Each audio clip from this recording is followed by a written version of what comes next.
Hey, media writers, it is Dr. Wilderman, and our topic today is media ethics. Let me share my screen and we will be ready to go. Okay, so as I said, our topic is media ethics, and I want to talk a little bit about what the word ethics means in general. It typically is one of those words that you're like, I know what that means, but when you actually break it down and try to define it yourself, you might find yourself at a bit of a loss for words. So let's take a look then.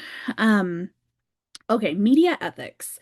A couple different ways to think about them. Sorry, really just ethics, okay? Ethics are the discipline dealing with what is good and bad and with moral duty and obligation. You could also think of this as a set of moral principles or values, right? Something that guides us. You could think of it as a theory or a system of moral values, something that is more theoretical. You could also think of it as principles, principles of conduct that govern either you or perhaps a group of individuals. So maybe a particular group that you belong to.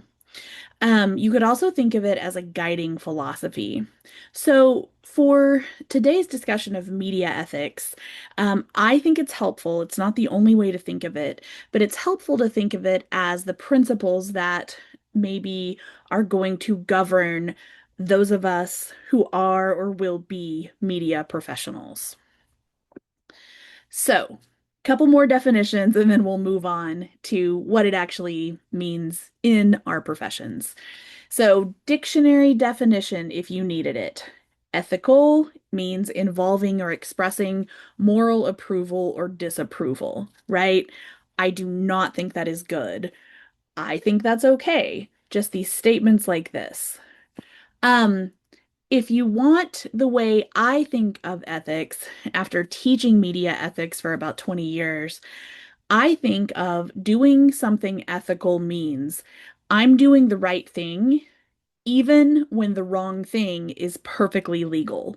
So legally, I wouldn't get in trouble for this, but that doesn't actually even matter because I'm thinking of it as a step higher and my ethics need to guide me. So even though I wouldn't get in legal trouble, ethically, I still won't do this thing. Another good word to define during this discussion is morals. We often hear ethics and morals tied together in these discussions. Think of morals as modes of conduct. Okay. Then let's start tying ethics specifically to concerns in the media profession. All right, so a lot of different textbooks or readings about media ethics will cover issues like this. This is a list of broad ethical issues that media professionals are likely to encounter or might need to consider at some point in their careers. The first category would be issues of trust and deceit. We've already covered some of these things that would be matters of trust and deceit. So, for example, when we talked about accuracy, the more accurate we are in our work, the more likely it is that our audiences will trust us. And if we make a mistake and we're upfront about that mistake and correct it, the more likely our audiences will continue to trust us. So, not being deceitful. Um, we need to think about what we're doing in our jobs. Like, think, am I being trustworthy?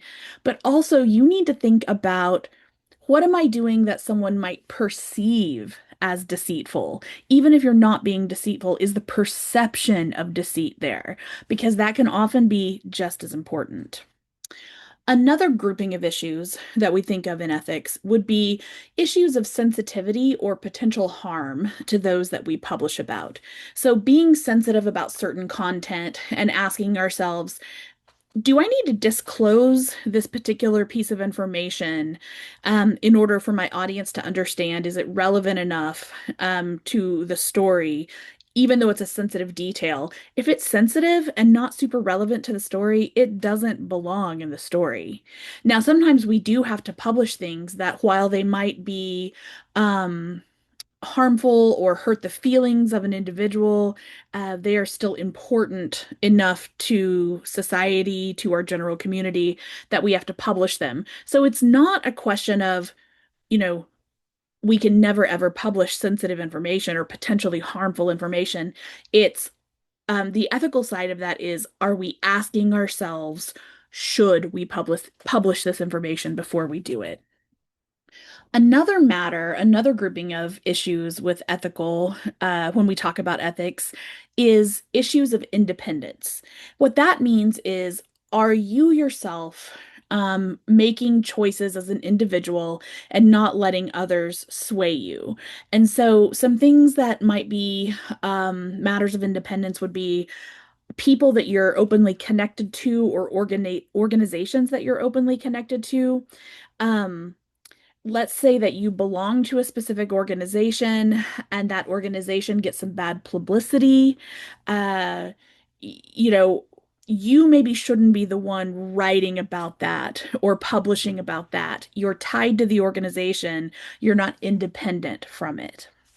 This is another reason that media professionals shouldn't let clients or their sources buy them gifts. Even things like, dinners or coffees are somewhat frowned upon. Another matter of issues with ethical concerns would be matters of fabrication and plagiarism.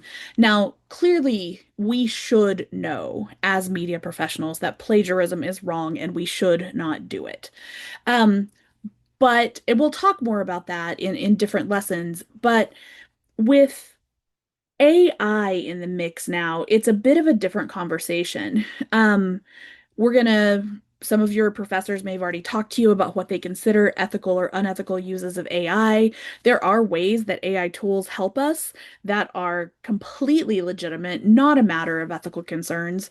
We've been using spell checkers for years. Technically, that's AI. But when it comes to AI is helping me write a story, how much of that help is okay? These are issues that are not, is it no help? Is it, oh, it helps a little here and there with my brainstorming, versus it writes the whole story for me? Um, where is the ethical line? It's not a legal line, so it's not, concrete. So where is that ethical line? These are conversations that we need to be having in journalism and media education and in the professions. And then the last grouping of ethical issues I want to talk about are matters of financial pressure. And for right now, the way I want you to think about that would be the idea that all media companies, so all of the companies or publications out there that you might potentially work for, they're all owned by someone. So they are financially supported by someone. And you need to look at that and think, am I okay? Am I okay with who runs this company financially and getting my paycheck from them? All right, that's just a list of ways that we can think about different matters of ethical concerns in the media professions. Now, every, this class is a survey of the different media professions. There are specific ethical predicaments in every type of profession. As you progress through your um, media mass communication degree, you're going to run into these in classes, discussion, as well as you might run into them when you start doing internships or when you work for student media outlets. So here's some examples, specifically in journalism. If you, as the journalist, use deception to get a story while you're doing your reporting, or if you're involved with a source or an organization, that's a matter of a conflict of interest, right? You're too close to a story. Those are some specific journalistic concerns. In advertising, an ethical concern would be exaggerating the positive effects of a product, right? While you know that there's some negative effects that should probably be addressed. In PR, this could take the form of downplaying a client's bad side, to the point that you're kind of lying about them. Um, in broadcast news specifically, there is an ethical line that typically broadcasters won't cross, and that is if a person has died in an accident, but the family has not had time to be notified, you will not see broadcasters saying the name of that person who died. The family should be informed first. That's an ethical line that they have, that most journalists in any form have. And so it's not worth a family finding out about the death of a loved one through media, through a broadcast. And so they will hold back the names until family members are informed. In fiction writing, for those professional writing majors, basing a fiction story too much on the facts of an actual person's life, that is an ethical concern. And then in documentary filmmaking, if you are editing to portray someone as way more favorable or way less favorable than they are, a similar issue to something in that we mentioned in PR earlier. So how do we deal with these things? Well, the various media professions, all these that I've just mentioned, they've all developed codes of ethics to help guide us. So we're going to get to those in just a minute. But first, I want you to come back and think of it from your student perspective at this time. Ethical issues are not simple to deal with always. In fact, I think they're challenging most of the time. Um, they can be challenging for a seasoned media professional to deal with. So at the student level, what are some tips for dealing with those? Here's a few different suggestions. So, take the time to identify and really think deeply about your own values and morals. You know, what type of company are you okay working for? Are you okay working for any type of company when you first start out because you need to get that first job? Um, if a boss asked you to cross an ethical line, could you do that? Would you do that? Think about the way that you treat people, right? If that and how that is important to you, and if a job isn't allowing you to treat people the way that you think is right, you know, you come up across an ethical dilemma. So take the time to identify and start to think, where are my lines? Guiding, what is my guiding like ethical philosophy? Um, Another way to deal with it as students is to take the time to discuss with people who are in the profession right now, right? And I would say talk to people of all different ages, people who are on the young side, have just been in the business a few years, people in their mid-career, people near retirement. Get the whole spectrum of asking them, hey, what ethical issues have you come up against and how did you handle those? You could do the same thing with your teachers and your mentors. Um, Take time to learn about some publications that talk about media ethics. There's a few journals out there. One of them is the Journal of Media Ethics. You could probably fill that in as well with the Journal of Journalism Ethics, the Journal of Public Relations Ethics, of Advertising Ethics. And so Google these things. There are plenty of websites that deal with have readings in ethics. There's one called the Ethical Journalism Network. The Society of Professional Journalists and some of the other professional organizations that have put up codes of ethics. Theirs are right online for you to find. We're going to look at some of those in a second.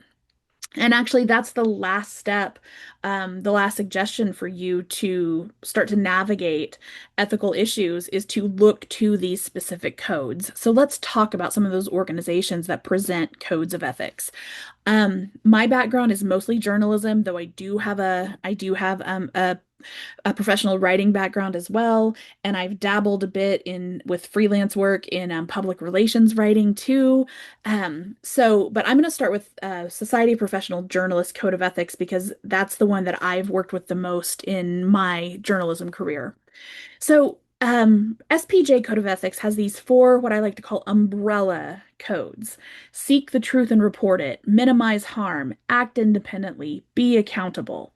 And if you go to the SPJ website, what you're going to find is there are many examples broken down under each one of these four umbrella codes, and it gives you very specific um, examples or things to think about under each one of these ethics. So, for example, under be accountable, you're going to find something that says something along the lines of if you make a mistake, take accountability for that, be upfront, correct it as boldly and openly as you can, right? So, it's not just going to leave you to want to wonder, what do these four things mean? It's going to break it down for you. Now, um, this PowerPoint presentation is available to you. So these codes of ethics, all are working links. So take the time and click on them for your particular area of interest. There's a Public Relations Society of America Code of Ethics, Institute for Advertising Ethics, the RTDNA, Radio, TV, and Digital News Code of Ethics. It's going to overlap a lot with SPJ. There are ethical guidelines for documentary filmmaking, ethical guidelines for fiction writing. And so take a look at these codes that have been developed. People have really thought long and hard about what it means to be ethical in the various media professions.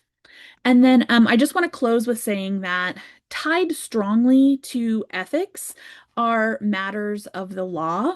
And so in a different video, we are going to discuss legal issues, but really law and ethics are tied together. And so when we talk about some of these legal issues, like First Amendment rights, privacy concerns, copyright and trademark violations, libel issues, you're going to probably think, hey, some of this sounds like some of the ethical matters that we dealt with. And you're right. It's kind of hard to talk about legal issues without the ethical ones and ethical ones without the legal ones. So, all right, keep writing, and I will see everybody in the next video.